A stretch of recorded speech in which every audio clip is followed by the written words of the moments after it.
Good evening, ladies and gentlemen. It's a couple minutes after 7, so I think we'll go ahead and get started if everyone wants to find their seats. I'd like to welcome you tonight to the general election debate sponsored by Brown County High School and the Brown County Democrats. My name is Rodney Markison. I'll be the moderator for this evening's event. The timekeeper tonight is Caitlin Owens. I'd like to thank everybody for coming tonight. I thank everyone who might be watching on blogtv.com. This is an experiment we're trying. It's also running through the cable channel 4 here in Nashville and Portage Sweetwater. So welcome to everyone at home that may be watching. I'd like to take this time to ask everyone to make sure that your cell phones, pagers, PDAs, and all those good things that happen to beep in the middle of an event such as this might be silenced so that we can go uninterrupted. And with that said, we'll get things started. At this point, I would like to ask Susan Odom to come to the stage. And Sandy Seitz-Kane is the Democratic Party candidate for this seat, and she had a last-minute emergency and cannot make it. She has come up with a statement that she would like read on her behalf by her party chairman, Kurt Young. So, Susan, if you could come down, if all the candidates could sit closest to me as you come up, and then stand or sit, whichever you prefer when it comes time to answer the question. Kurt, since we're not going to debate this, I'll give you the chance first to go ahead and read Sandy's comment. There's a microphone right there next to you, if you don't mind. Thank you to the Democrats. Thank you to all of you for showing up tonight. This is the statement of Sandy Seitz-Kane. I'm sorry, but due to serious illness in my family, I can't be with you tonight. The following is why you should cast your vote for me. In the next 4 years, changes to local government in Indiana, as well as changes in the economy, will require someone with experience to run our county offices. I have that experience. I spent 16 years in the recorder's office, 8 of them as your elected recorder. After my 2 terms, I spent 4 years as the assistant manager for People's State Bank, where I balanced daily revenue, opened new accounts, and trained new employees. I am currently employed with the Brown County Prosecutor's Office, working with the bad check program, processing claims, and preparing payroll. Money will be an issue for the next recorder. Funding for the Recorder's Office comes from 2 main sources, taxes and fees. Over the past 8 years, the housing bubble has generated considerable fee revenue for the office. But now that the bubble has burst, the income from those fees will decline. Over the next 4 years, it will take someone with management experience and novel solutions to maintain excellent service in the Recorder's Office, while keeping the burden to the taxpayer low. I have the skills and the experience to do just that. And I've done it before as county recorder from 1992 to 2000. Despite reduced revenue, there are improvements that can be made. As recorder, I will make sure that the office is a welcoming, friendly place for everyone in the county, as well as other departments of local government. I plan to be a working recorder. That means that if elected, when you enter the office, you'll likely see me behind the counter. That's because my top priority will be local service first, not joining associations, committees, or attending multiple conferences on taxpayer time. If elected, I promise I will operate the Recorder's Office in the same friendly, professional, positive, and efficient manner as my campaign. It will be an honor and privilege to again serve as your Brown County Recorder. Thank you, Sandy Seitz-Kane. Thank you, Kurt. If you want to go ahead.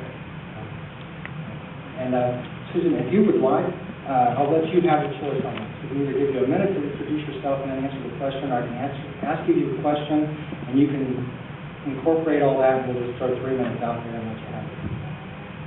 Okay. You want to give me 3 minutes, and then start, and I finish happening.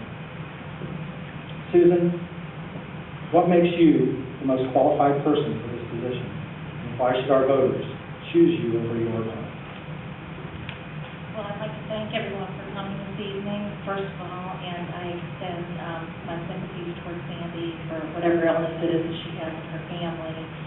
I believe that I am the best candidate for your county reporter. I have been in that office for the last 8 years, and we have only done, in the first 7.5 years of Glenda's administration versus the first 7.5 years of Sandy's administration as reporter, she only did 318 more documents than what we have done. We have taken that perpetuation fund, which is a $3 supplemental fee plus a $1 copy fee, from less than $40,000 to $141,000 as of July.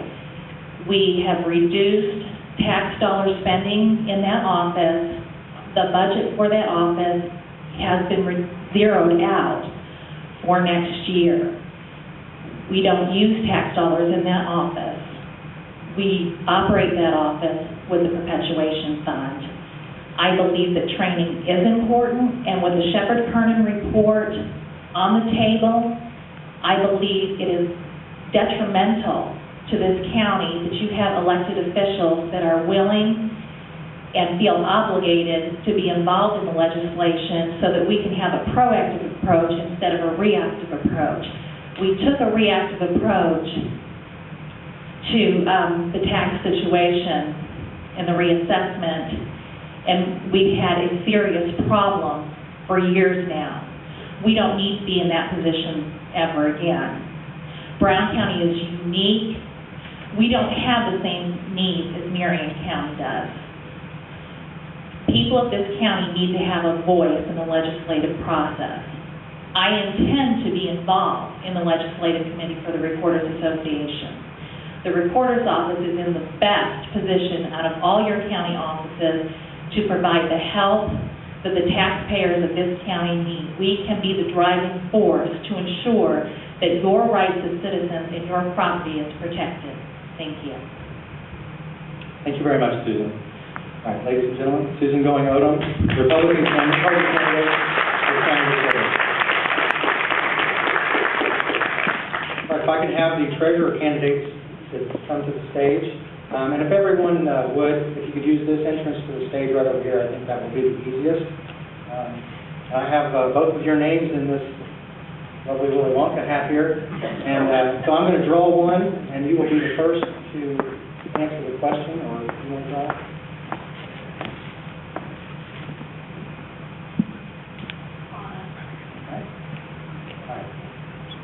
So we have on your right, Tana Martin Nelson. She is the Democratic Party candidate for treasurer. And to your left, her right, Joe Ray, the incumbent Republican Party candidate for treasurer. Tana, we'll give you 1 minute to go first, and just tell us a little bit about yourself, an introductory statement. Good evening, and I would like to thank the Brown County Democrat and the school and you folks for coming this evening.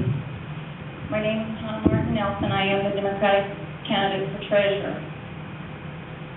I have worked for the county for almost 7 years. I have been office manager of Parks and Rec and Area Plan Commission, secretary of Area Plan Commission, and Board of Zoning Appeals. I currently work in the auditor's office as accounts payable deputy. I process all the claims for all the county offices. I'm very familiar with the county funds, the functions of each of the county offices. Combine that with my work ethic, I would make a great treasurer, and it would be a smooth transition into the treasurer's office. I thank you, and I appreciate your vote before or on November 4th. Again, I'm Tana Martin Nelson. I appreciate your vote. Thank you, Tana. And Joe, we'll just let a timer reset here. All right, Joe Ray. Good evening, everybody. I am Joe Ray, and I am your current treasurer of Brown County. I've been your treasurer for 4 years, and before that, I worked in a multi-million-dollar corporation and had experience in handling large sums of money and helping company grow. In the area we're in right now, from when I first took office to where we are today, it has been a leaps and bounds of encouragement of where we are at. I do believe I am the best candidate for this position because, as Susan mentioned from the Shepherd Center report, there are other things that are coming down the pike that are going to affect us, not just as a town, but as a county and as individual taxpayers as well. I encourage you, by all means, please step outside after a while and grab some of the information we have out there, see what we've done in the past to improve our efficiency, and we're going to continue to find more ways to do that as well. I'm Joe Ray, and I am your incumbent treasurer, and I look forward to serving you in 4 years. Thank you both very much. All right, we'll get the clock reset. 2 minutes. And if you hadn't already realized, the question that we already asked is the question that you're going to get to. So I will ask it again, and Tana, you will have 2 minutes to respond. The question is, what makes you the most qualified candidate for this position, and why should our voters choose you over your opponent?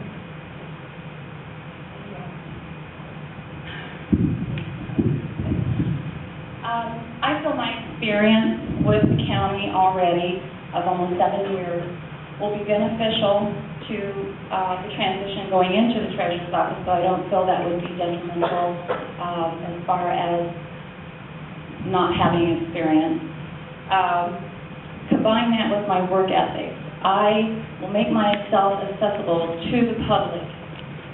The public needs to be communicated to. People are unsure what's going on, when are your taxes due, when are they going to come out. A better communication with the public will lessen some of the fears and worries that people have. I will also try to make it so that the offices can be open at later hours. Of course, I would run that by the commissioners first. And in doing so, I would also try to work towards possibly even having a drop box, so taxpayers would be more convenient for them to make the payment. I would also encourage people to come and ask questions. I would try to have a forum so that the public can come and learn more about how to do their exemptions. People aren't understanding what's happening. Don't understand why they don't have their exemption. So, like I said again, communication is a very, very important issue. I would also research outsourcing. I will do dollar for dollar, do a comparison, and see what we are paying out is comparative to what we are spending. I will also invest our dollars. It's very important. We are given guidelines by state statutes on how to do that. When we're investing our dollars, it's money's earned, that's non-taxable revenue. Again, I'm Tana Martin Nelson, and I appreciate your vote. Thank you, Tana. Right, very good. All right, Joe Ray, same question. What makes you the most qualified candidate for this position, and why should the voters choose you over your opponent? First of all, I think it's because of the last 4 years of what we've been going through that enables me to continue on getting our ship upright, if you will. From the very beginning, we had a plan, and that plan involved not just the treasurer's office, but the auditor and the assessor's office, and they bought into it as well. Now, along that line, we've had bumps, and things have gone wrong in every office that can continue to slow the process down. But during that time, we were able to keep the public informed with thousands of emails, thousands of letters to mortgage companies on behalf of taxpayers, as well as phone calls to them as well. During this time, we've been able to generate over $2.2 million in non-tax money that this county desperately needed to make sure that we could stay afloat.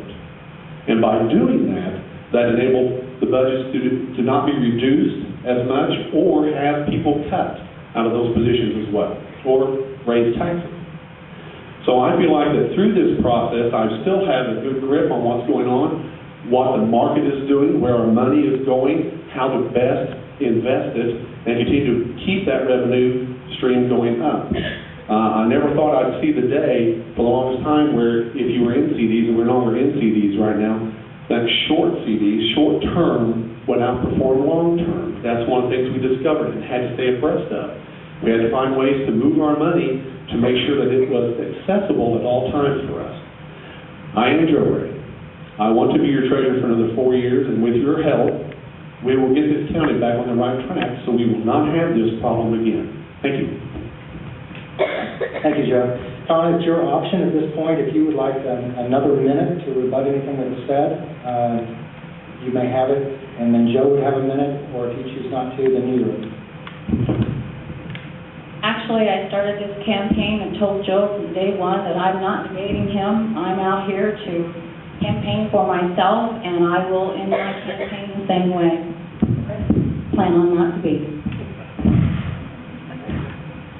Thank you very much. Thank you. I don't know what I'll do on that one. Take this right that we have, this privilege we're given to vote, and do that. Make yourself and drag someone with you to get them out and vote. I still find it amazing that there are people in Iraq, whether you agree with the war or not, that's not an issue here, but they're willing to dip their finger in purple ink and walk outside and go, look, I got to vote for the first time. Make sure you get out and vote. Make sure you exercise that option and that right that we're given. Thank you very much. Thank you both very much.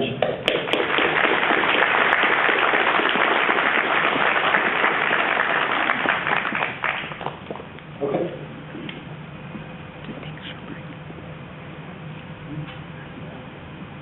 Take a short break. Take a break. Take a break. Okay, I'm being told that we need to take a short break. Just hold on just a I minute. know no jokes, I don't sing, I don't dance. What do I do? I don't know, but we're taking a short break. But I believe what has happened is it's a very weak internet signal here. And so we are attempting to get our broadband modem back into the world of the internet so we can continue our broadcast.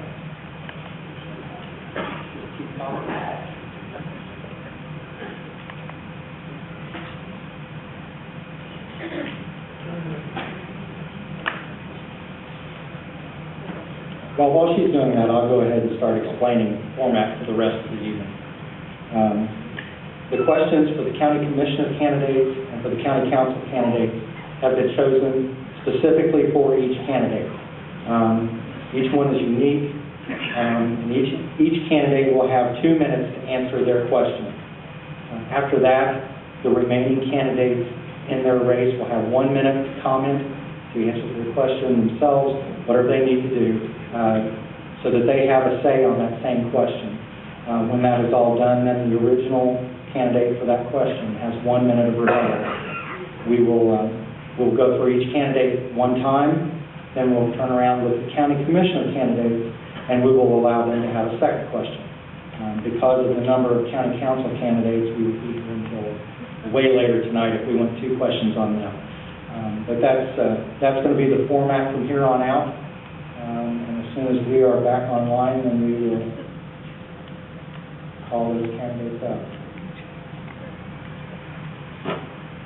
Hey, technology great. It's just amazing. We're almost to the point where I'm going to have Keith come up and sing happy birthday. I don't think anybody wants that.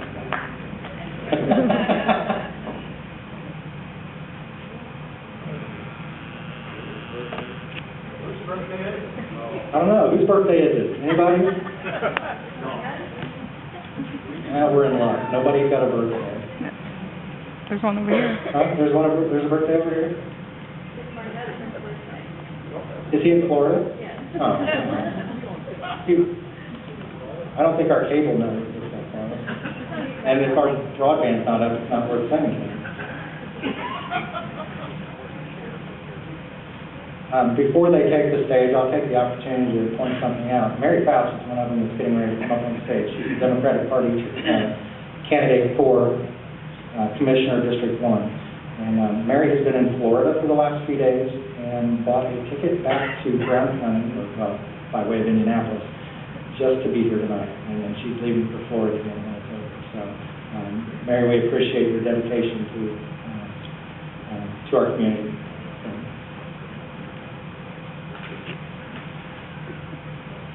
Are we online yet? No, just, I'm almost. Okay.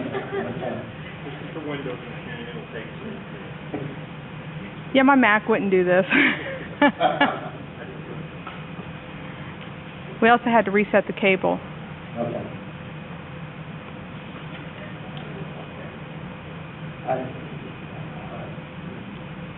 You're acting fine.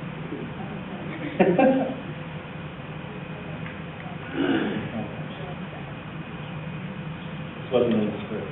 There's nothing in the page script that says take a break and get back online.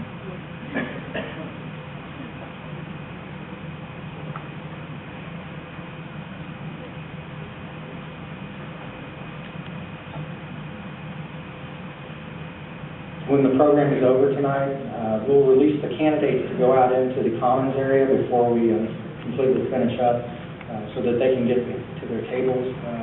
And then as everyone leaves, please feel free to stop and ask more questions of these candidates and find out everything you can about them. This is an important election. Every election is an important one. But we just need to learn as much as we can about everyone as we can and make the most educated choices that we can.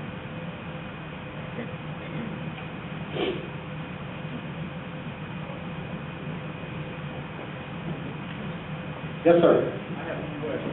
Yes. Will the recording tonight be available after it's live to be played back in any way, shape, or form? I think we're recording it for web playback. Okay. Will it be archived somewhere? Yes. I don't know right offhand exactly where or how soon that's going to be. Last time, it was way more of a task than we had anticipated.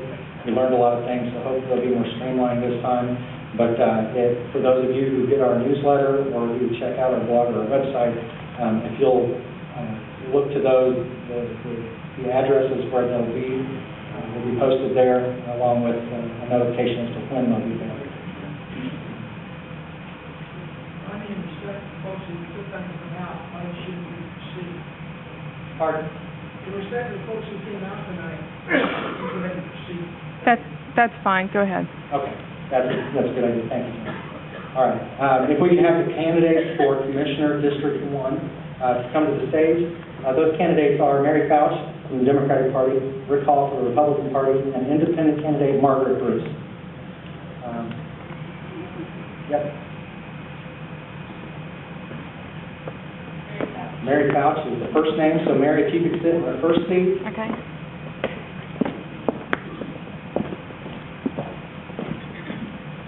And Margaret, you could sit next. And then Rick, if you could sit. Okay. And prior to this evening, we were thrown a little twist. So we're going to go ahead and start with each candidate giving up to a minute of an introduction. And then in just a moment, we'll not throw a little curve, not to you folks necessarily, but it's fine over there. ready? All right, Mary, if you want to go ahead, give us an introduction of yourself, about a minute. Okay. I am Mary Fouch. I am a candidate in District 1. I am a advanced EMT on the Fortitude Volunteer Fire Department. In the past, I have been a guardian ad litem or a CASA worker in Brown County, a volunteer. My background is in human resources. I work for Clarion. I have 450 employees that I manage in the human resources department. I am in charge of hiring, everything from hiring to firing and everything in between. All employee relations issues, I handle those. I have extensive background in labor laws. I also have an extensive background in financial statements, being able to budget and be able to read financial statements. I feel like I'm qualified for this position. Thank you, Mary. Margaret, and if you all would, you might want to hold the microphone just a little bit closer. I'm Margaret Bruce. I live in Hamlin Township, and I'm your independent candidate for County Commissioner from District 1. And I've had several people tell me that they thought they couldn't vote for us, but please remember, you can vote for all of us. I feel qualified for this position because I've spent the last few years studying politics in Decatur, Brown County. I've been on the board of directors for Sweetwater, which is a small government of its own. I've worked on the budget there. I've worked on revision of building rules. I've worked at Brown County Health Department. And I've worked in planning and zoning, and understanding our zoning ordinances is a very big thing. And I'm willing to work with anybody and listen to anybody's side of anything. I'm a very open-minded person, and I will listen to whatever you have to say. Thank you very much. Thank you, Mary. All right, at this time, Rick Hall is the Republican Party candidate for this office. Rick has a statement that he would like to make. We're going to give him 2 minutes to make the statement, and then Mary and Margaret, if you have anything that you would like to say regarding that before we get on with the debate after that, I'm going to allow each of you to have 1 minute for that. So Rick, all I ask is please recognize the clock and the buzzer goes, if you could please tidy it up. Thank you. My name is Rick Hall. I was running for commissioner, but I'm stepping down. A few months ago, I was informed by both high-ranking Republicans and Democrats that if I did win the election, I was going to be ambushed again. I pretty much thought all this sports stuff was over. I did plead guilty to giving back money I couldn't spend. When I had my court hearing, it came up again, whether Jim meant it or not. It was almost verbatim the exact words I heard. I'm not going to put my family through this again. So that said, I'll be stepping down. I really don't know if you folks could handle 3 Republican men with all that testosterone. We have 2 beautiful young ladies up here that could offset that and maybe get some good decisions to come out of the office. So those who support me, I thank you very much. If you ladies don't have anything to say to me, I'm going to go to Disney World. Thank you, Rick. Ladies, if either one of you have anything that you'd like to comment on that at this point, you're more than welcome to. Otherwise, we'll get on with the rest of the I don't have anything to say except I'm kind of stunned.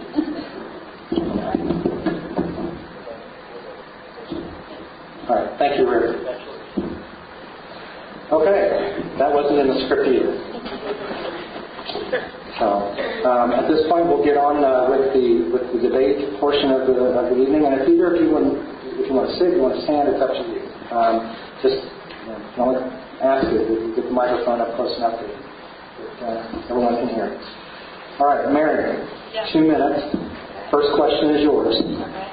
You have stated support for the county's hiring of a county resource manager. Why do you believe that is a good thing, and what do you perceive this person's duties to be? I do support that. Their duties, well, what I feel like we're lacking in the county is someone that, to me, is that holds it all together. A central person that people can go to, a central person who is doing such things like in purchasing. We have several departments now, probably 7, who are all doing their own purchasing. We're not getting any bang for our buck. We have people buying paper over here, people buying paper over here from different vendors. We're not getting any volume discounts. We have deadlines in this county that are going unmet. For example, I feel every employee should fill out a conflict of interest statement once a year. I would see that person making sure that got done.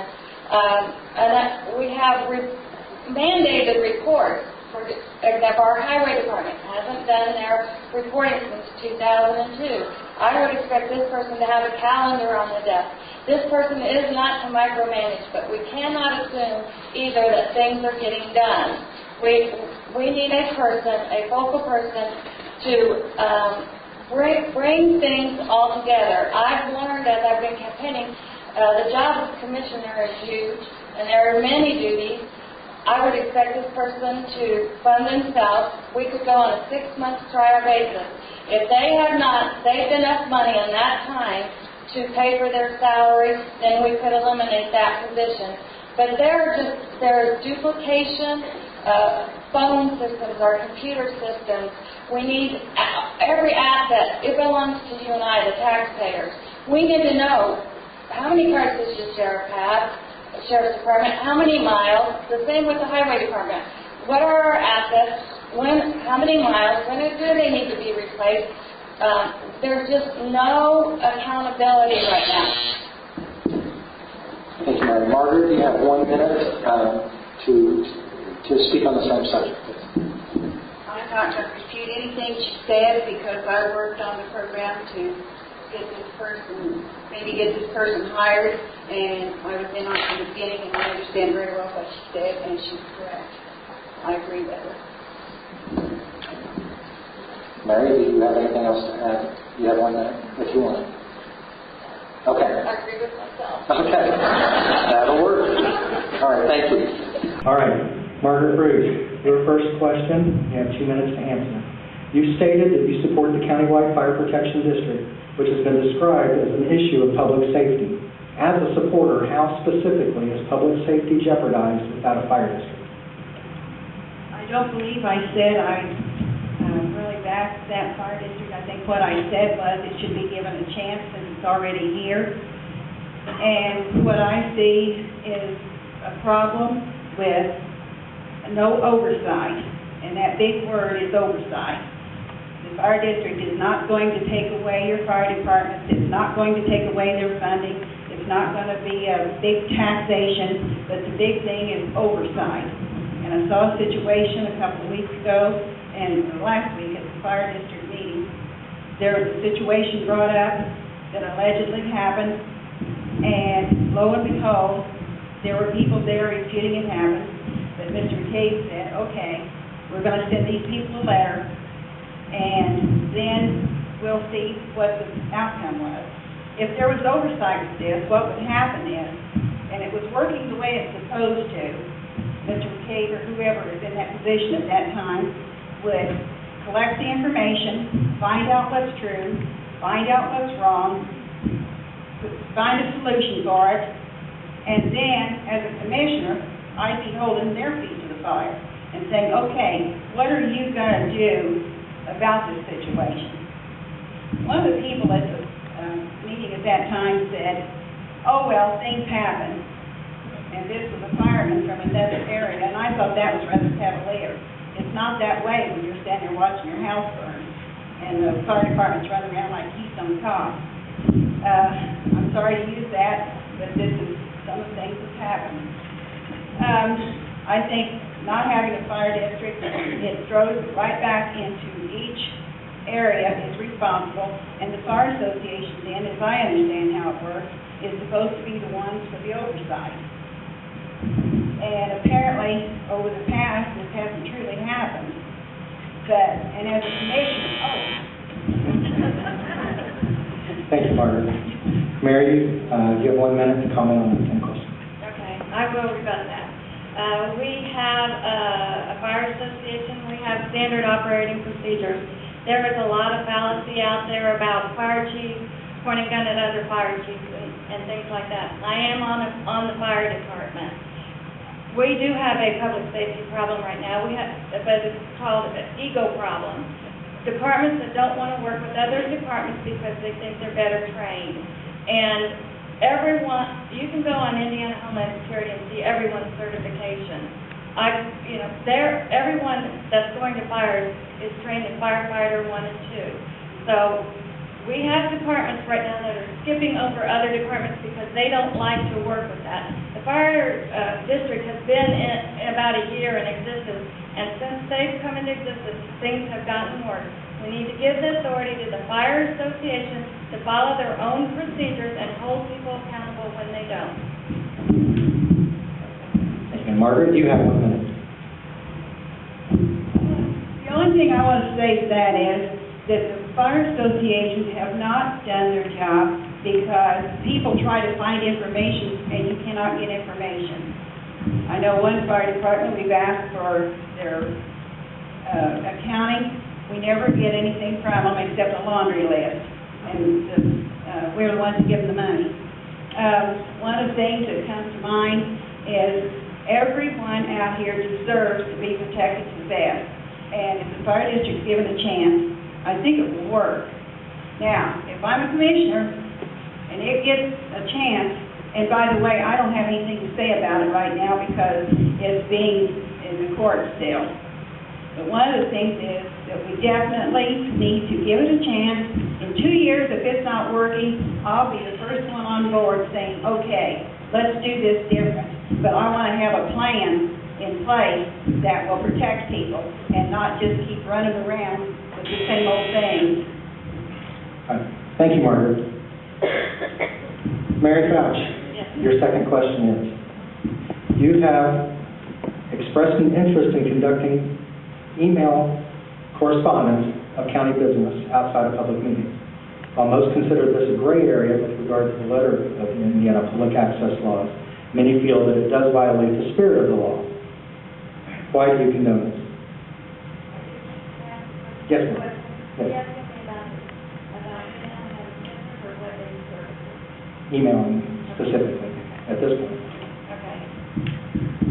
I have studied the Indiana access law, and you have no choice but to follow it.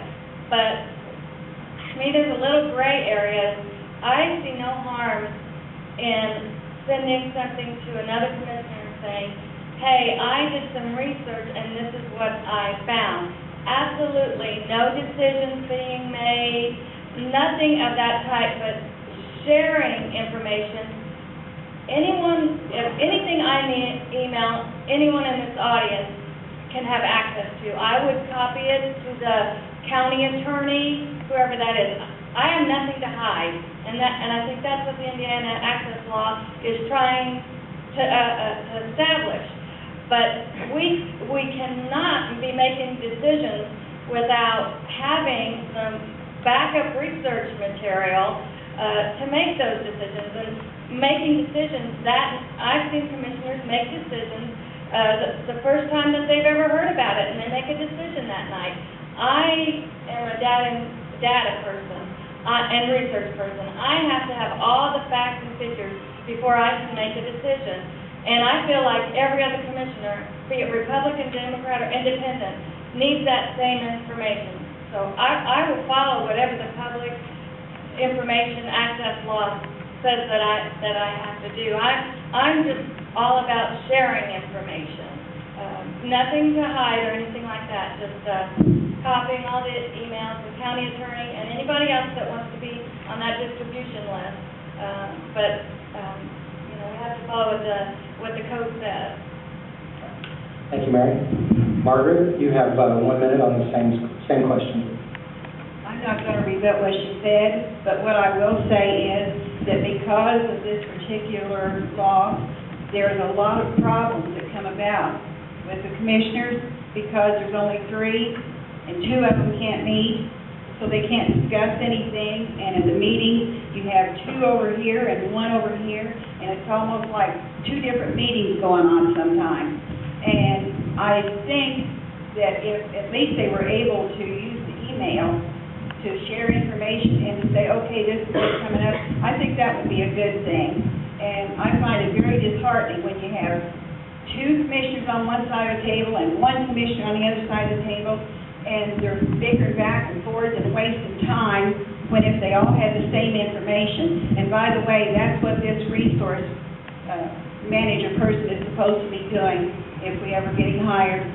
He will bring all this information together and make sure all the council, all the commissioners, and everybody has the same information. Thank you. Mary, you have 1 minute. You don't want another minute? Okay. Okay, that's fine. That's fine. All right, so 2-minute question then, Margaret. Since the League of Women Voters held their Meet the Candidates forum recently, you seem to have received a great deal of support from the Republican Party. How do you think this will affect your ability to conduct county business as an independent? It wouldn't make any difference what party I was with. It would not affect one way or another. I'm a completely open-minded person. I accept you whether you're a Democrat, a Republican, Libertarian, or anything else, and I will listen to both sides of any question. Sometimes I'm seen with people that, quote, the other side doesn't want me to be talking to, but I have to talk to this side, and I have to talk to this side, because you cannot make informed decisions if you isolate yourself and do not allow yourself to be open to other people's opinions and thoughts. There's many people out here on both sides of questions that are going on right now, but I really am open-minded, and I will listen to whatever you have to say, and I will be available to answer your questions, and if I become commissioner, my phone number will be there for you to call me, and my email will be there for you to question me.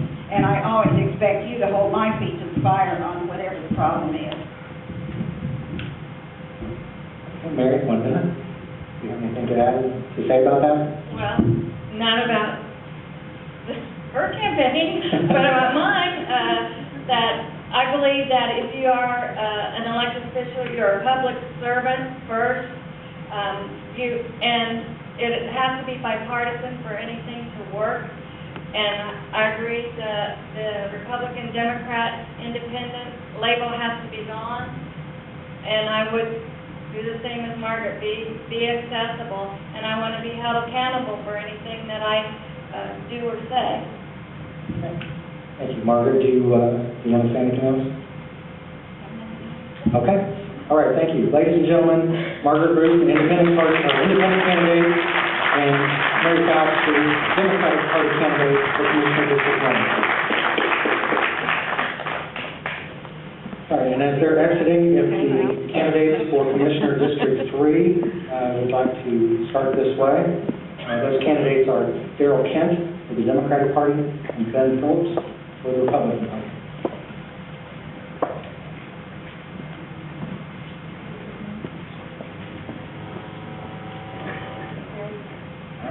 Darrell's name was drawn first, so Darrell, if you could come up here and sit in the first seat, and Ben, you can sit next to him in one of the next two seats. Come on, man. No.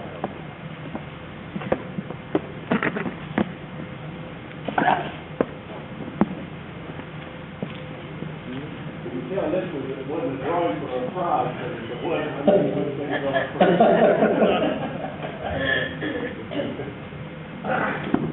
All right, Mr. Kent, we're going to give you the first chance to say a little something about yourself. We'll have 1 minute. Just introduce yourself to the voters. I'm Darrell Kent.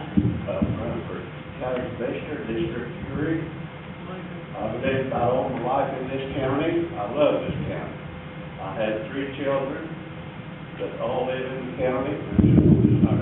All still live in the county. I wanted to keep this county, the beauty of this county for them to enjoy. Also, I like to keep the beauty of the county for my grandchildren to enjoy. Just everything about it. I was on the school board for 4 years. I worked budgets on the school board. Was in maintenance in a supervisor position. I had to make up a budget every year for them. The good thing and bad thing about budgets are easy to make, but they're sure hard to work the whole year in.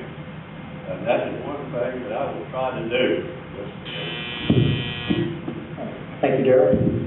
Ben, you have 1 minute to introduce yourself. Okay. My name is Ben Phillips.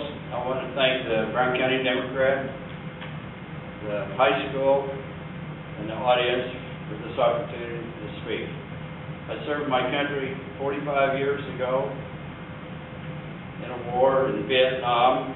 I would like to serve as my county, as a county commissioner. I've served on the airplane commission the last 2 years, and I've got to know the problems and the concerns of county planning. I was elected to the Brown County Water Utility Board of Directors this year. I'm a member of the Christiansburg United Methodist Church and a member of the Angel Food Ministries. I would appreciate your support and your vote November 4th. Thank you. Thank you, gentlemen. All right, Darrell Kent, the first question goes to you. You have 2 minutes to respond. The lack of infrastructure, specifically high-speed internet throughout the county, comes up often when speaking of economic development needs. What will you do, if elected as commissioner, to help Brown County get over that hurdle? We definitely need high-speed internet throughout the county. Some places have got it, and it is great. I know I have it, but very few people do. We need high-speed internet. I don't know, you have to work with the telephone companies and everything to get it. Also, infrastructure. We've got roads. We will never be a major thoroughfare where we would be have major traffic as far as business. But we need to work on our roads and everything so that the tourists and everything will have good roads to travel.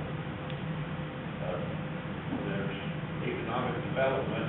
We need to work in areas to keep our economic development in certain areas. We've got to have economic development, but we do not want to destroy the beauty of this beautiful county, but just put a business here and there and everywhere. I think it needs to kind of be clustered through planning and zoning, so the future we would know where we're going to have things. That's not all I can say. Okay. All right. Ben Phillips, you have 1 minute to comment on the same question.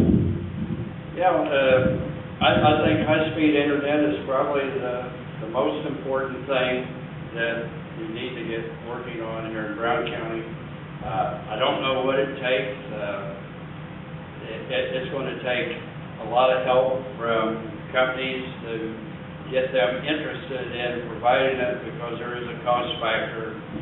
If we had high-speed internet as infrastructure, then we could have a lot of buildings that people work in, 4, 5, 6 people.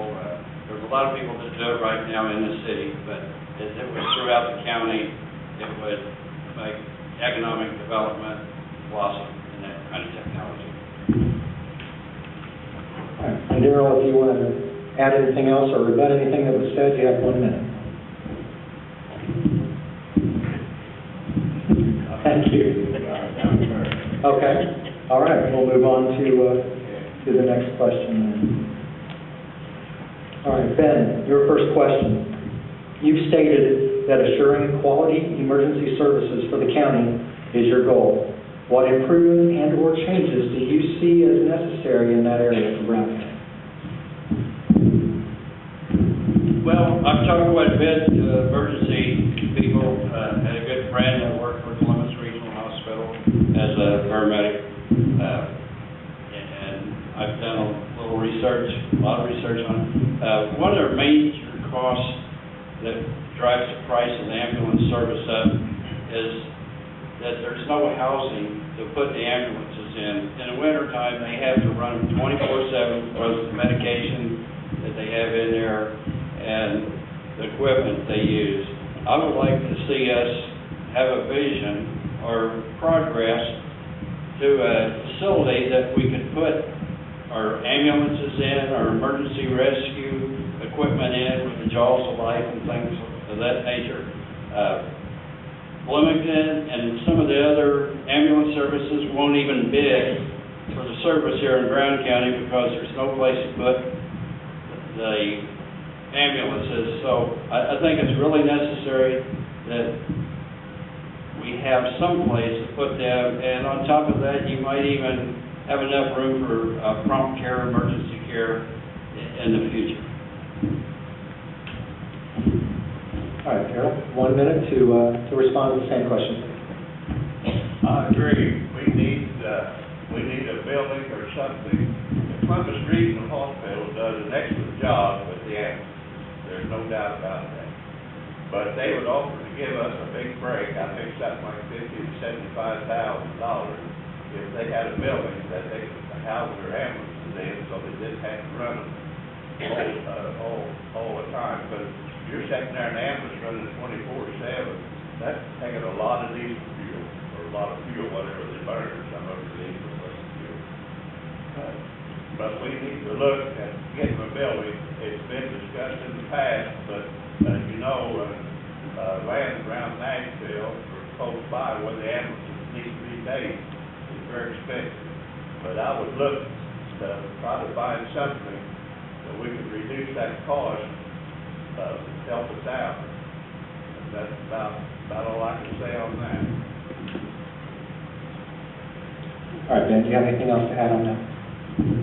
Sure. I forgot to mention that I was working on the 2020 vision, and I got in the group where we discussed ambulance service, and our vision was to get a building to house the ambulances and to possibly someday have emergency care there, prompt care. And I hope someday, 10 years, 5 years, 2 years, it happens because we need it. All right, thank you, Ben. All right, Daryl, oddly enough, your next question has to do with something that Ben just mentioned. What have you taken from the 2020 vision meetings that have been held recently that you hope to implement if elected as commissioner? In the 2020 vision meeting, I was on the infrastructure section of it. High-speed internet was one of our main things we talked about. The group was going to look into how different ways to get it and how to get it, et cetera, et cetera. I had not really talked with any of the members of the group I was with, so I could not tell you where we stand at this time. But high-speed internet is something that we are definitely going to get here in Brown County one way or another. But thank you, Daryl. Ben? Well, I can't disagree with that, so I'd say, attaboy, Daryl. Keep on. Okay, Daryl, if you want to add anything else, you can. If not, we'll move on to the next one. Okay. All right. Ben, the final question for you. You've stated that if elected, you want to ensure that the community's voice is heard. Our community has a lot of different voices saying a lot of different things. How will you distinguish which voices you're going to hear? That's a good one. No, in all honesty, what I had to say was basically what you said. I don't know how would you distinguish one voice from another. I think every citizen's voice and concerns should be taken seriously, because as a county commissioner, I intend to serve the people, not special interest groups, not people that donate extra money to my campaign, because there is none. You, the citizens, are the ones I represent, and I like the way that David Kreitzer handles the county council meeting. Every time they go to vote on a subject, every time they talk about a subject, every time they discuss it, him as president asks the audience if they have anything to say. And of course, Al Cox always has something to say. But that's what I would do, and I would listen to their concerns, and I think that there should be something further dealt on it with the other two commissioners. I think we ought to take it seriously and listen to the people for a change. Thank you. Thank you, Ben. Daryl, any question? that is one of the things that I campaign on, is the people should have a voice in their government. It's your government. Because our government was based on by the people, for the people. That's what I believe in. If elected, I will. If elected, you will have a voice. I don't care what the party is, Democrat, Republican, Libertarian, Green Party, or whatever. We're all citizens of Brown County, voters of Brown County, and you should have a voice. I will take all concerns, regardless of what it is, and talk to you about it. You need to be open. Maybe I won't agree with you, but I will listen to you and talk to you. Because that is some concerns. I will return every phone call. I'm an answering machine. I will return all phone calls. I know it'd be a hard job to do all of them, but if you got a concern, something about your road or anything. All right, thank you. Ben? All right, thank you. Ben, do you want to add anything? Just a small amount, nothing too much. My wife told me that if and when I get elected, I will have my own phone number. And I already have my own email account. It is Brand BC Sailor at AOL.com. If anybody would like to get over me now. But I will do my level best to answer all phone calls. It might be a day or two, but you will get them answered, and that's my sincere promise to both of you. Thank you both. Ladies and gentlemen, Carol Kennedy, Democratic Party candidate for Commissioner District.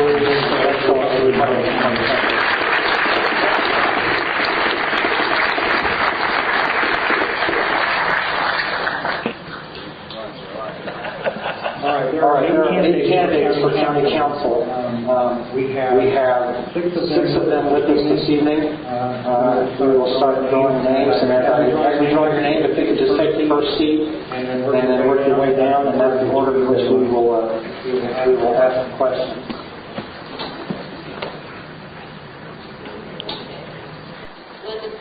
Glenda Stotsel. Mike Thompson. Jerry Pittman.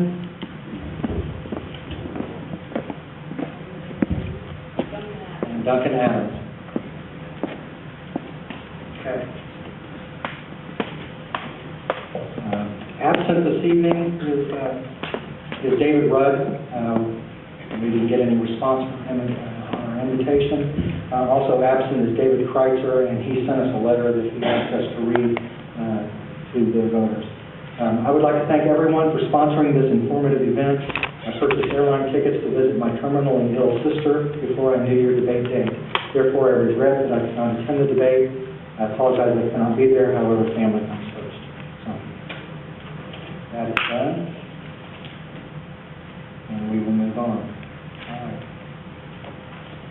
Glenda, we will start with you. Each of you will have 1 minute to just give a brief introduction to yourself. And once you've all had 1 minute to do that, then we'll start with the question. Each of the council candidates will only answer one question for themselves, but they'll still have the opportunity to speak related to the questions that the others have. We've lived in this county since 1973. Our boys went to Brown County School, so I'm interested in how the county is run and what happens to the county. I was elected to county council for 2 terms. And then I was elected 2 terms for a reporter, which I'm still serving until the end of the year. I think that having both of these jobs, being on both sides of the county government, gives me an asset to help with the county council. Thank you, Glenda. David Murdoch. And I forgot to mention, Glenda is a Republican Party candidate for this office. David Murdoch is a Libertarian Party candidate. I've lived in this county about 7 years now, after retiring from the military. If anyone's interested in what I consider my technical expertise, you can read about it in the election guide. I really believe that my strongest attribute for this office is the fact that I understand that government is a monster that eats our money, it steals it. I am for small government. I don't want the government regulating me, permitting me, certifying me to do things that they can't even do. And I can say no, this county spends a lot of money in a lot of areas that it just shouldn't be involved in at all. And I will say no. I believe the budget ought to be smaller. Government ought to be smaller. There are too many people that actually work for this government for what we get done. And I just still think the people that we have are being managed efficiently by the elected representatives. Thank you, David. Next is Chuck Yeager, Republican Party candidate. It's Chuck Yeager, running for council. I learned from a female colonel in Germany the 3 B's: be brief, be brilliant, and be gone. So I'll try to do that in 30 seconds, 1 minute. I am a father. I've got wonderful children. Caleb Scott's back there in the rear writing a book. I also am a Christian, and I also serve my country. What qualifies me for this position? I think it's my integrity, my hard work for never quitting, ever, and doing my best.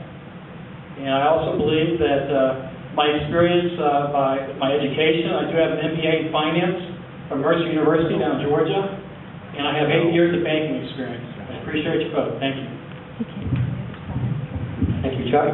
Next up is Mike Thompson, Democratic Party candidate. Salute to Jerry. I'm Mike Thompson. Glad you're all here this evening. Thanks to the Democrats. Thanks to Brown County High School for allowing us to say our pieces this evening as well. I was in public education for 33 years.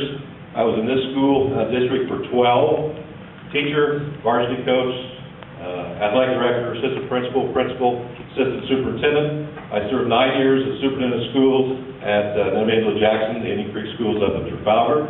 And currently I'm assistant professor of education at Franklin College, which is my alma mater.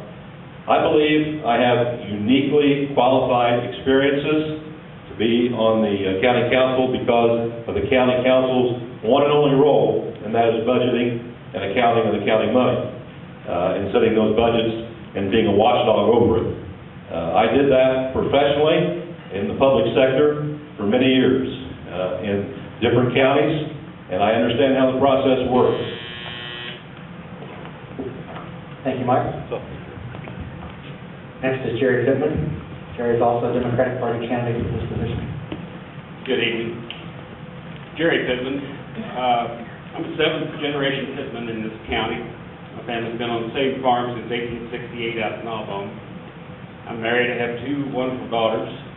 My wife has a daughter and a son, and we have our first grandson. I'm running for this office because I love this county, and I'd like to offer my expertise. I also have dealt with some large budgets in the private sector, running my own business for 25 years here in the county. I've worked with people from all persuasions. I've helped bring people together and get them to work together to accomplish common goals. And I look forward to that opportunity here if I'm elected to this office. Thank you very much. Thank you, Jerry. Our 6th candidate, representing the Libertarian Party, is Duncan Adams. I'm a modern man, a bona fide reconstructionist, politically, anatomically, and ecologically incorrect.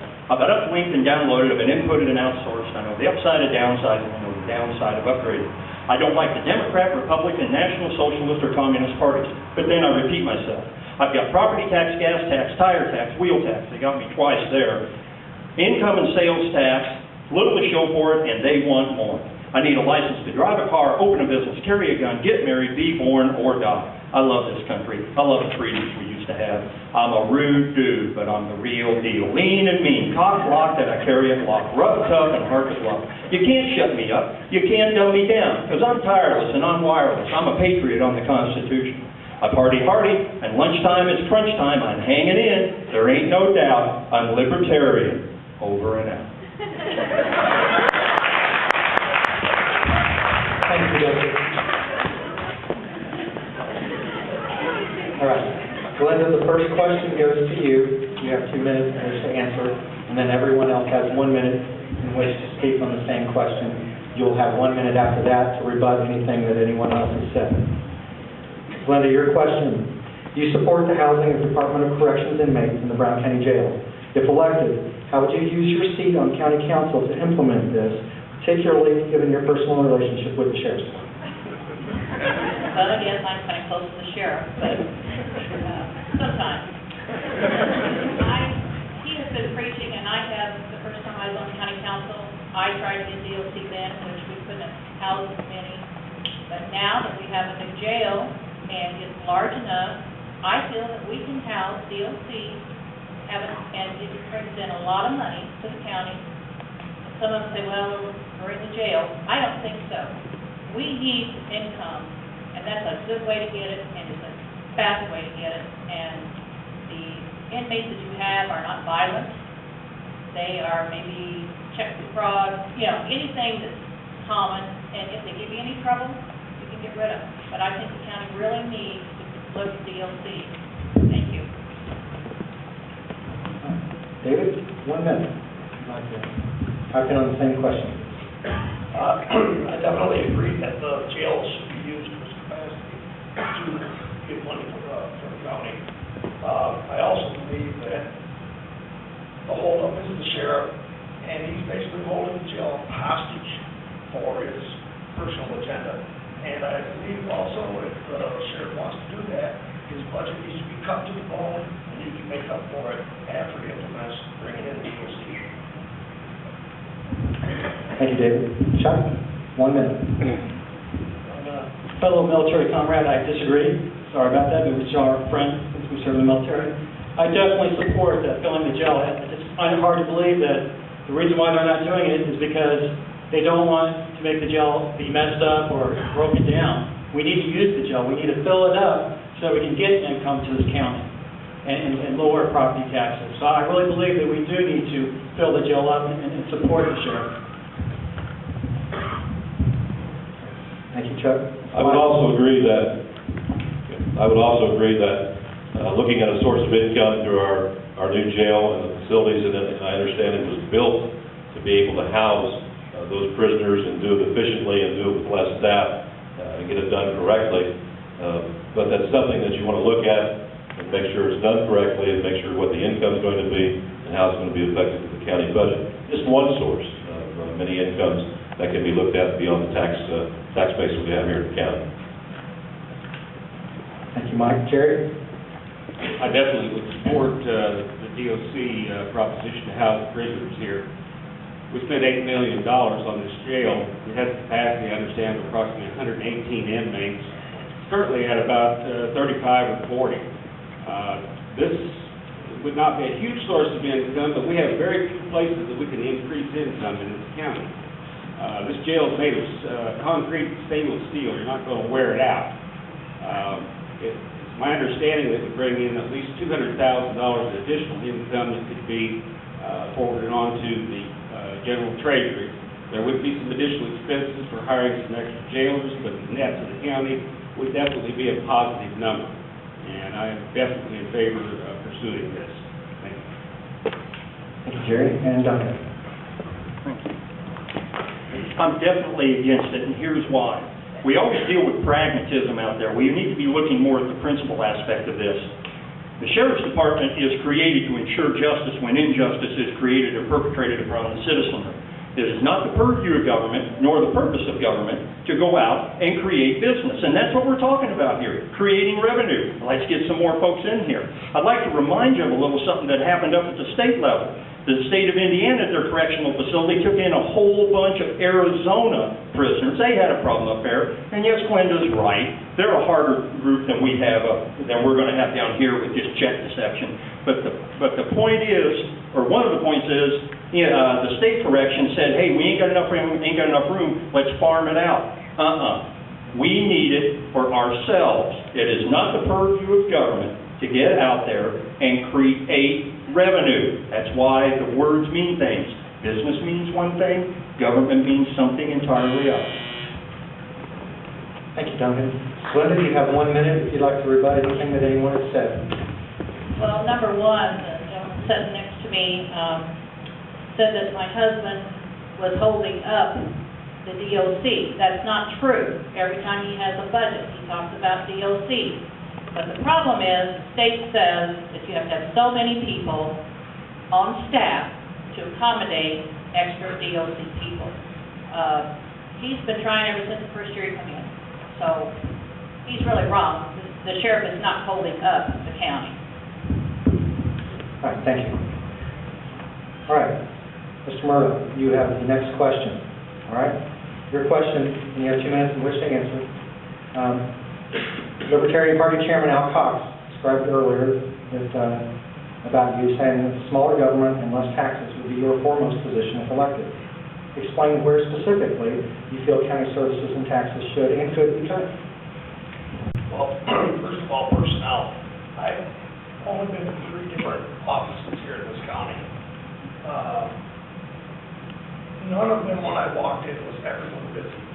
Also, every visit that I've made, I was asked, do you want me to call so-and-so? And so the people that are there and aren't working, aren't learning how to do everyone's job. I think if you learn each other's job within an office, that meeting minutes, around 600 pages, I asked, can't you just dump it onto a CD? No, we can't do that. So I imagine it took someone about 2 days to copy that. That's just a classic example. It's just, resources are being used very efficiently in the offices. Thank you, David. Chuck? Yeah, we'll go down and then back up this way. What I support is, if I'm in council, something called zero balance budgeting. And what that means is going by each line and having each department justify their expenses. Technology has advanced quite rapidly through the years. And as technology expands, we need to look at some of these positions and see if they're still required. For example, where I work at, we've got 50 employees where I work. Right now, we're looking at each position, and we're trying to see what's on your plate. Okay, you got so much on your plate, you got so much on your plate, and over the years, technology has advanced, and now we're finding out that, hey, you don't have so much on your plate, so we got some employees that are not working a full day schedule. So what I would like to do is look at each position as technology advances and see exactly the justification for the position and see what exactly is on the plate.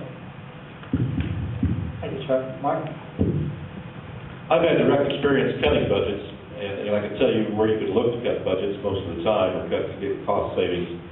It's not always very popular, but in most public sector budgets, 85% and higher is going to people and their benefits and their salaries and so forth. It's not always popular to talk about that, but when you have to do cost savings measures, you have to look at people first, and you have to look at what's going into people. I think you have to look at things such as, in a county like ours, would be the ability of cars that may go home with people or don't go home with people. The use of fuel is extremely important. I've had to cut fuel budgets back. I had to make budgets when fuel was way back there at only $2.50 a long time ago instead of $4.50.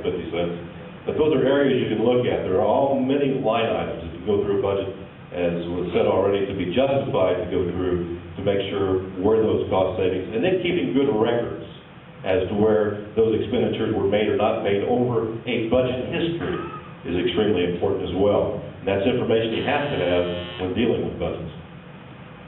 Thank you, Mike. Jerry? I think it comes back down to priorities. In our school system, it's been suggested that we need to go back to reading, writing, and arithmetic.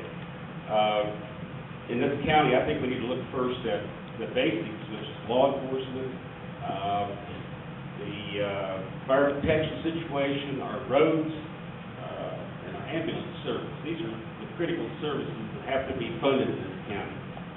Beyond that, we can look at whatever else we can afford. There has been some criticism that some offices are overstaffed. That would be a matter of subject.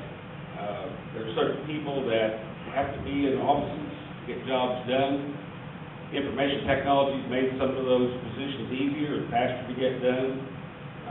I would be in favor of looking at a time study type situation to see if anything's overstaffed. But we have to have people to do the jobs. Thank you, Jerry. Duncan? Point of order, are we supposed to be addressing his position on cutting government? Maybe I misunderstood. It's your response to the question, whether it's against something that someone else has said or whether it's your personal... Okay, so it's supposed to be in response to the question put to him, correct? Yes. Okay, that's what I need to know. And the premise of that, okay, start the clock. And the premise of that question, from what I understand, is where can we cut county government? Don't make me king. There's parts of it we can't get a hold of in the social youth camp called the public school system, but that's another issue. One place might be, I'd probably take a good hard look at the health department, and that just isn't coming from me. I'm going to invoke Harry Vaughn's name on that. I think he said one time or two, too many people up there. They like to hand out refrigerator magnets down there at the county fair. That really does people a lot of good. Along with that, this zero-based budgeting, very good. Ed Godelia brought that up, and a personal plug for Ed. He's probably the best man you got sitting on the council right now. He comes up for re-election. You better look at him real good, because he was bringing that up, and if memory serves, he died a quick death in front of the county council. I don't know where it can be cut, but it probably can, because to give an example, the federal government tried to run a house of ill repute outside of Reno, and they had to close it because they couldn't make it run. Thank you, Duncan. Glenn. There should be a microphone somewhere there towards the middle, I think.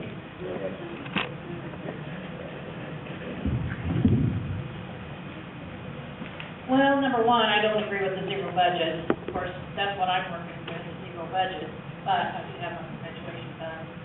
There's probably places to cut, but from what I've seen on the county budget, it's pretty lean. Yeah, you can look at personnel, maybe one or two, but that's not gonna fix everything, one or two people. That's not that much money. I think the main thing for us to look at is revenue. Try to find places to make more revenue. And cutting people, I'm not really for that unless it's a necessity. I think government, we are there to serve the people, and we need the people to serve them. Thanks. Thank you, Linda. All right, David, you have 1 minute to rebut anything that was said or add to your comment. I also believe that all budget requests ought to be justified, and I was at a meeting a couple months ago when that was brought up, and the auditor said, no way, she was not going to do it. To me, that's the epitome of arrogance, that someone looks at our money as being hers. I think everybody ought to justify their budget request, period. If they don't want to justify it, they don't need it. If they don't want to justify it, chances are it's because they can't, because they've got too many people, and they aren't doing enough work to justify what they're asking for. So, that's what I believe. Thank you, David. Thank you, everyone. All right, Chuck, you have the next question. 2 minutes to answer this. You've expressed concern about the removal of $35,000 in funding from the Economic Development Commission for 2009. How do you feel that money could be best used toward economic development? Yes, that money actually comes from something called a County Economic Development Income Tax.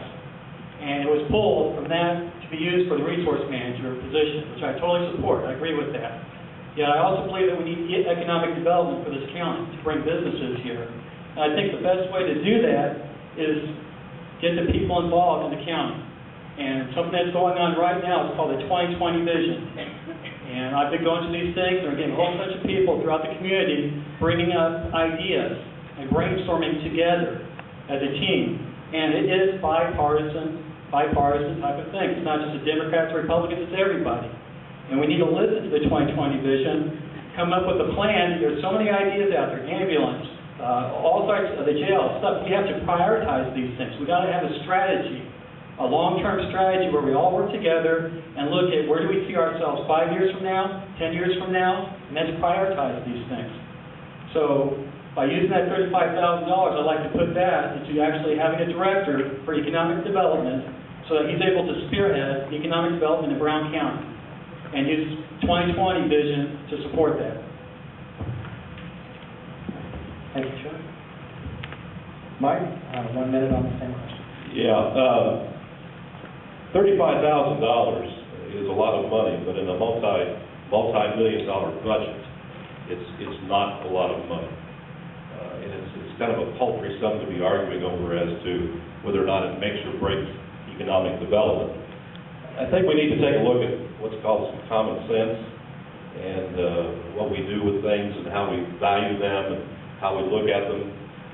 I'm disappointed that the budget just submitted, or will be submitted by the county, is $150,000 in the red in uncertain times. So to be arguing about a $35,000 expenditure, economic development is not the point. The point is deeper than that. Economic development is important. I spoke on it, a couple of weeks ago at the other forum.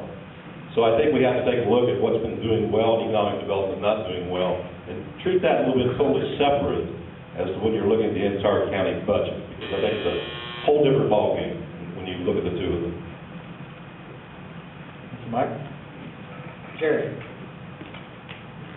As far as economic development goes, this council basically approves or disapproves budget items. High-speed internet certainly been one of the stumbling blocks in some people's minds, at least as far as economic development in this county. Personally, I believe that a bigger stumbling block has been some of our red tape, so-called, that we put people through when they try to come here with business. I think we need to take a second look at how we process and handle people who want to come into this county and do business. When they bring money to this county and increase our tax base, We don't want to drive them away because we put them through so much red tape. I think the issue of economic development lies more probably with the commissioners than it does with the council. As I said, we approve or disapprove budgets. We certainly could use economic development in this county of appropriate nature, low-impact businesses that would employ small groups of people. Thank you, Jerry. All right, Duncan? Thank you. Economic development, private enterprise is going to take care of that. No, 35,000 ain't that much. 35,000 here, 35,000 there. Pretty soon you're talking some real money, your money.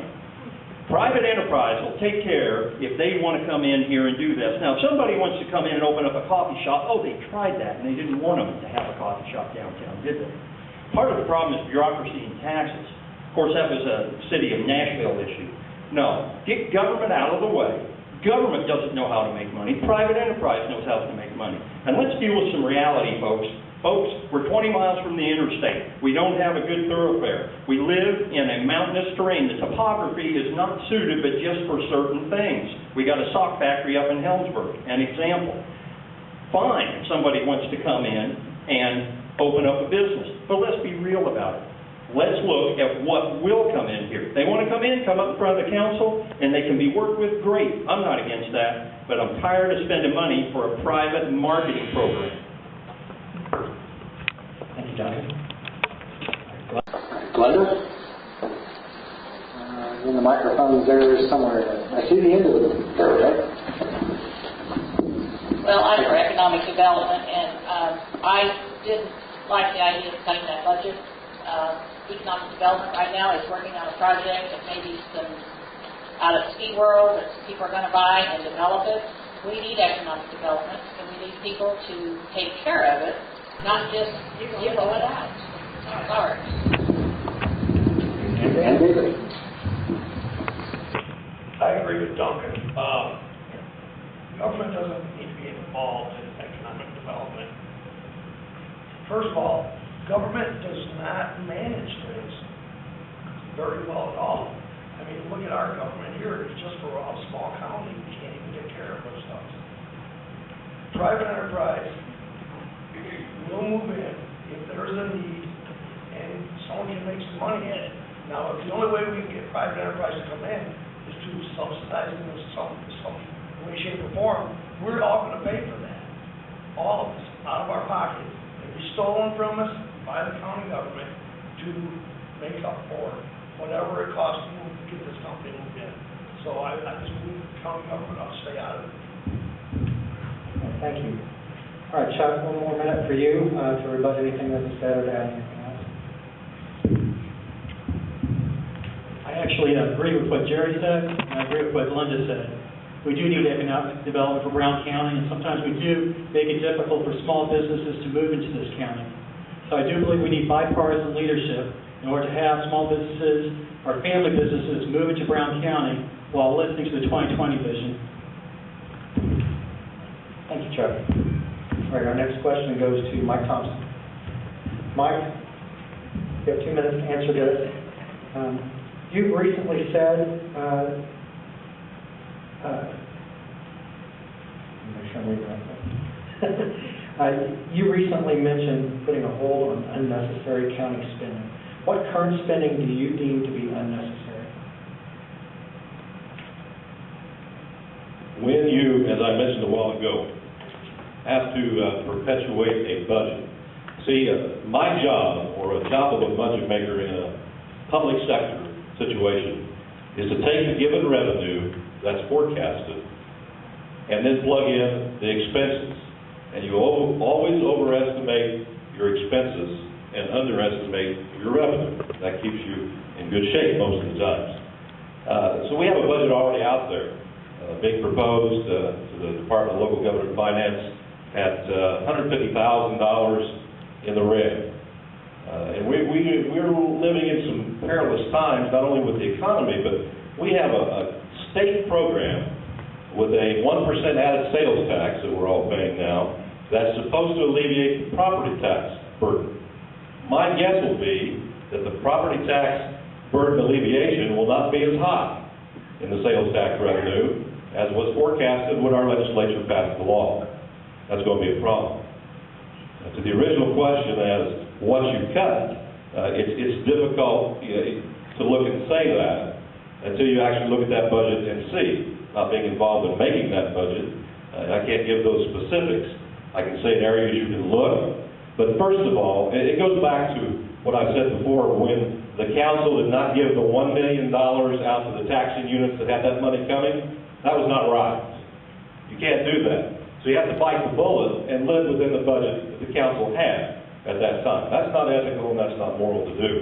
Those units expect that money. That's why our school district has had to borrow millions of dollars over a long period of time and pay high interest and still have to do that to meet their expenses, as well as the town of Nashville, who's hurting for money, and the other government entities who needed that money. So there's a lot larger issue here than going through the budget that I've not seen as it was made to look at where you might cut specific things at that point. Thank you, Mike. Jerry, same question? When it comes to budgets, I've had experience with that private enterprise, owning my own business. And it would be irresponsible and unacceptable to my lenders if I brought them a budget that showed I was going to spend $150,000 more than I was going to take in. Now, I understand that government is not exactly equal to private enterprise, but many of the principles hold true. And I have said in the past that we need to balance our budget as quickly and as equitably as possible. I would seek to find a way to balance that budget. You people that have never been involved in private enterprise or government or anything else know as much about this in many ways as those who have. Because you know how much you take in. You get a paycheck, or you get your pension check, or whatever your income is. If you spend 10% more than you take in a short period of time, you're going to be in trouble. And that's why Brown County is in trouble right now, because we've been spending more than we've been taking in. Thank you, Jerry. Duncan? Thank you. It's, the question is dealing with unnecessary county spending, is that correct? Yes. Okay, wanted to make sure. All right, I'll give something for everybody to chew on. The ambulance service, I wouldn't re-sign that contract. I'm not saying that it's a bad thing, but it's private enterprise. Again, folks, you're subsidizing it. You're subsidizing it. It ain't right. If there's enough money for the ambulance to be here, they'll come in, they'll build their own building, and then they'll make money out of it. If they don't, well, we got by for years without it. We'll just have to make do again. Also, expansion that is spent by the county government on buildings and so forth. I've seen some stuff there that wasn't right. Need to watch that a little more. I think there's ways to economize what they've done in the past. Also, matching funding on grants that come in. Some grants are okay, but a lot of this stuff coming in that I've seen down there, it's just a form of legalized plunder. It looks good, but you're taking it from your neighbors, either from this state or from another state. Those are the things I'd try. Thank you, Duncan. And Glenda? There we go. Well, that's a tough question. I've been listening to these fellows. By the way, I'm the only woman up here now. Yes, I think we can look at things, but as far as I can tell, the county council has really done a good job trying to keep things like Parks and Rec, things that people want. Yeah, we don't have to have those things, but we need those things for the young people. There may be some places to cut, but I'm just like I said before, we need to look for other revenue and bring more money into the county. There's only like 15,500 people in this county, so you're not going to be getting a lot of taxes like a lot of other counties. So we need to look for more revenue. That's my answer. Thank you, Glenda. And David? Because the population of the county is so small, the county government should look at itself like it's from a large county and try to spread its fingers into all these different areas that we just don't need. We are a small county. We can't act like we're Marion County. So the county itself, the board of commissioners, has to stop sticking its fingers into all these other areas that isn't integral to just the running of the county government. Every time they vote yes on something, it seems like they're sticking their nose more and more into my business, and I don't like it. we just need to stop spending money. Thank you, David. Chuck?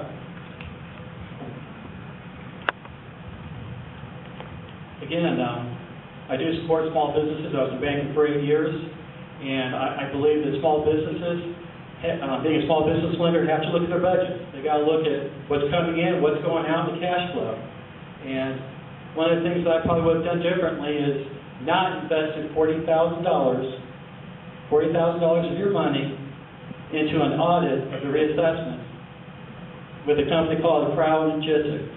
And then once that was done, $40,000 was budgeted, that company that did the audit recommended that we continue the reassessment. But that was never done. The commissioners at that time decided, no, we're not going to go with your assessment. We put $40,000 into this. We're just going to do it our way. And so I would have done something different. I would have continued on and listened for that $40,000 investment in this company that recommended we should continue. Thank you, Chuck. Mike? Yeah, I would like to disagree with Mr. Adams on the ambulance service. It might be frivolous until you need it. So you've got to be careful about those things. That's a tremendous lifesaver. I've heard a lot of people talk about the ambulance service and the lives it saved in this community all over the county. Two other things that I've seen at council meetings that deal with this are the inability to deal with additional appropriations, which I think is completely out of hand with the county council and how they deal with that money. And another area that I think really needs some work is they will have additional appropriations, let's say for $25,000, a certain line item in a certain area, a certain department, and they don't know for sure whether that's really $25,000 is what they need. They'll kind of look around and ask each other, do we need $25,000 or is it 24? Or Mary's not here, so she can't tell us. So you better well go to that meeting knowing exactly what your additional appropriation is and what you need. Okay, thank you, Mike. Jerry, you get the next question. 2 minutes to answer this. You've said before that economic development funding should not be used to promote current businesses, but to attract new ones. In what way would you support that approach to economic development if elected? It has been my understanding that one of the reasons that the $35,000 was not renewed in the current coming budget was that couldn't be accounted for where it's gone in the past.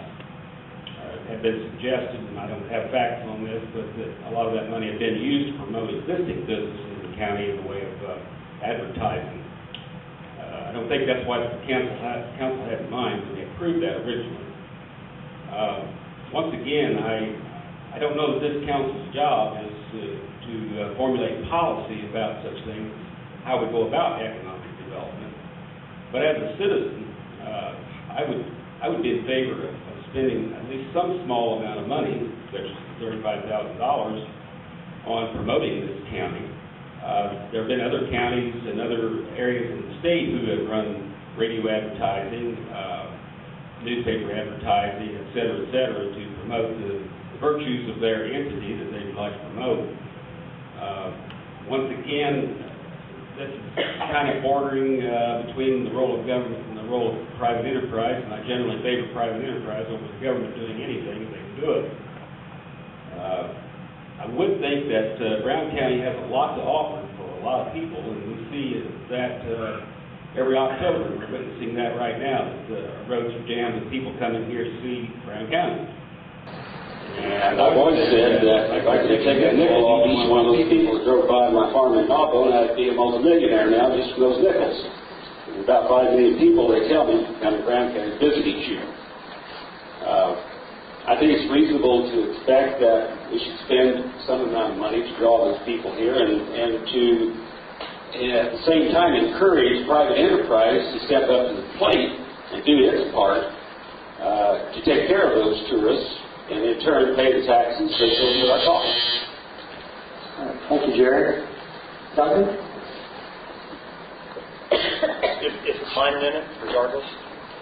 Well, it's your minute. It's supposed to be on this. Okay, but then since I'm not for economic development, then I don't have anything to say. All right. So, that ends that. All right. Thank you, Duncan. And back up to you, Glenda. Spending of money, I should say. Okay, tell me that question once more. Question again. Mr. Pittman had said before that economic development funding should not be used to promote current business, but to attract new ones. In what way would you support that approach to economic development? Well, I think it needs to be used for both. And I do approve of economic development. And I think we need to keep the people that are here as well as attracting new business.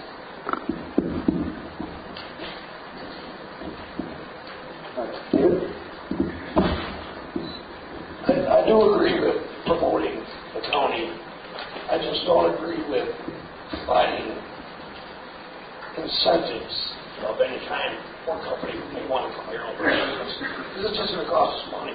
Now, promoting the county to get other businesses in without having to grant tax relief or whatever, you know, I buy off on that. It's basically advertising the county and what we have here. Thank you. Chuck? I'll be brief. I agree with Melinda. I believe what Jerry said. Thank you. And Mike?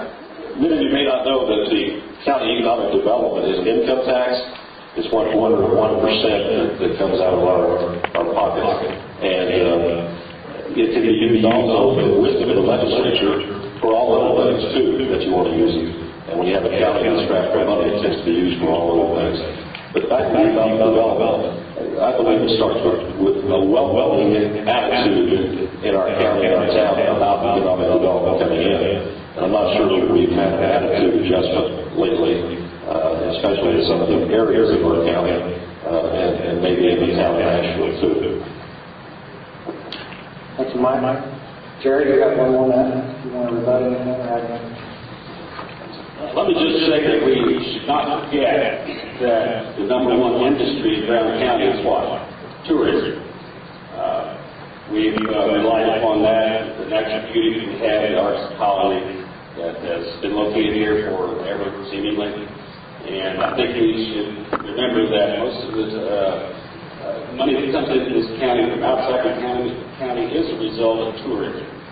And as Mike pointed out, there is county economic development and income tax, if you would call it that. And that was the purpose of that tax, was to promote economic development. So let us not forget who it is that's better in our nest, our tourists. Thank you, Jerry. And we're up to the last question of the evening. Duncan, it goes to you. 2 minutes for this question. You stated that the Constitution is the work order public officials should use in the discharge of their duties. What is the job description of county council as outlined by that document? Outlined by the document, it's state and federal constitutions. A variety of these men here have already taken an oath to it. Any of them that get elected are going to take an oath to it again. What's their duty? Their duty deals with the principles of the Constitution, the rights of man, defending life, liberty, and property, up to the point that it does not infringe on someone else's life, liberty, and property. In essence, legalized plunder, taking from one group of citizens and giving it to another. That's called socialism, folks. My dad walked across Normandy Beach D-Day +6 and put bullets into Germans for it, and we got some of that very type of socialism going on here. That's what the work order is all about. The precepts that are put in there. The Declaration of Independence was the founding document. That was Chapter 1 going into the Constitution.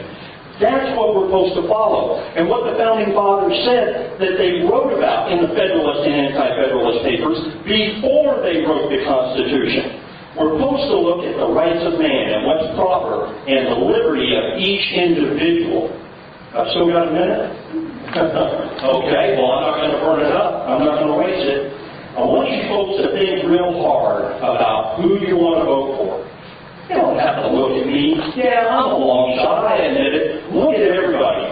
Start looking at the principle, the character, the propriety of what they talk about. Are they taking from one group of citizens to benefit another group of citizens? And I'm not talking just about here at the county level, although all politics is local. You better be looking at the state and federal level, too. We got a lot of problems in this country. We're $150,000 short here. And anybody seen the banking crisis lately? Hey, they're printing like it's going out of style, just like limestone out of Bedford. We've got a tremendous amount of problems in this country. You better think, you better look, and you better start reading. And I'm going to use the chastisement on something else. All of you better start reading that Constitution. Because whoever you elect, that's what they swear an oath to abide and to follow. Thank you. I guess I misunderstood the question. I thought you said it was, what is the role of the county council? I'll repeat it. Duncan has stated before that the Constitution is the work order that public officials should use in discharging their duties. What is the job description of county council as outlined by the Constitution? Well, for one thing, we are only supposed to do the budget. We're not supposed to micromanage. We're not supposed to create. We are here to just fix the budget, and commissioners are the ones that really rule on what's going on. As far as I'm concerned, we do the budget, and so I think then we are responsible to try to bring in more money. Thank you. David? Basically, the way the county government is set up is very similar to how the federal government is set up. You got two entities there. They were not ever meant to work hand in hand with each other. They were meant to have adversarial relationship there. One makes policy, the other funds the policy. If one is doing the funding, doesn't like the policy made, they don't fund it. As soon as the two entities start working hand in hand, basically, you scratch my back, I'll scratch yours. All of a sudden, the government starts doing things, and that's where they start stealing my money. Thank you, David. Chuck? The Constitution has a lot of stuff. Who I am. My grandfather served in the Navy World War II. My dad served in Vietnam. And I served in Iraq. And the Constitution means a lot to me. It means doing your best. It means integrity. It means working hard, never giving up. It means serving. It's called selfless service. And that's why I believe in the Constitution. I can't refute lessons in government. Everybody has an opinion on that. My guess is that the Indiana Constitution did not allow for writing county councils and commissioners. It did so allow the state legislature to create those as needed over the years. It's important that there are checks and balances. I agree with that, and that's what the council and the commissioners do, is they check and balance each other, but they also have to work together for the good of all people. That's the kind of situation we need to bring back in Brown County, is to work in harmony and get people to work with as little expense as possible and as little hard as possible in getting things done for the safety and the goodness of this county. Thank you, Mike. And Jerry. I certainly agree with that principle. I believe that's fundamental to the Constitution of federal level, state level, etc. There are checks and balances built into the system, but I disagree that there should be adversarial relationships between entities in our government. That's part of the reason we have some of the problems we have today in government. And to be more specific, why we don't have any DOC prisoners in our jail. Goes back to their adversarial relationship between certain entities in the county. My goal as an elected official, asking that is to get people to work together. Not to collude, but to simply work together for the common good, get things done for people in Brown County and to use money wisely. Thank you, Jerry. Duncan? Thank you. Yeah, I got a little off subject, kind of getting passionate about the Constitution. A lot of people died for it. When is right? Really, the state Constitution is what deals with the county council. That's where it comes into play. And then the laws allegedly are written that govern the county council are supposed to be in line with the state Constitution. But we have a responsibility, if we get elected, to read that thing, look at the laws that are passed, and see what they're saying and what they're doing. And even when a law does say, you shall do this, but it comes up to the judgment of people spending your money and my money. There's where the principle, the character comes in. That's what's lacking in our county, in our state, and our federal government. What's right? What's right for the people at large without putting suffering upon other people for a specific benefit of a small group. We need to read it. We need to follow it. It's the only one we got. Thank you, Duncan. Thank you. Thank you, County Council candidates, ladies and gentlemen. There's too many things to just point out on this time.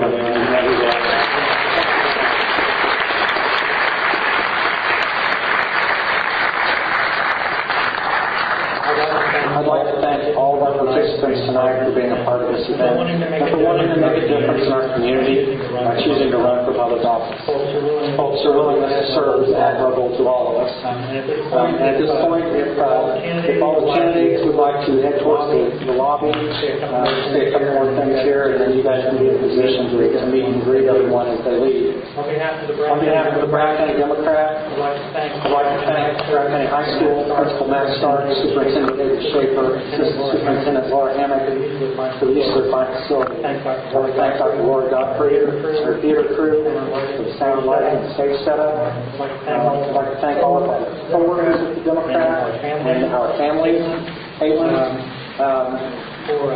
for all of their help in getting this pulled off tonight, and all the viewers who may have been able to catch what parts of it were able to telecast live on Blog TV and on Cable Channel 40. Of course, I want to thank all of you folks too. Without you, this would not have been either a necessity or possible. We know we're here because you want to be better informed, voters and citizens. For that, we salute you. This is democracy at work. I just want to remind everyone, if you haven't already taken the opportunity to vote early, be sure you vote at some point during this election season. That's it for the program. And thank you all for coming. Good night. Enjoy.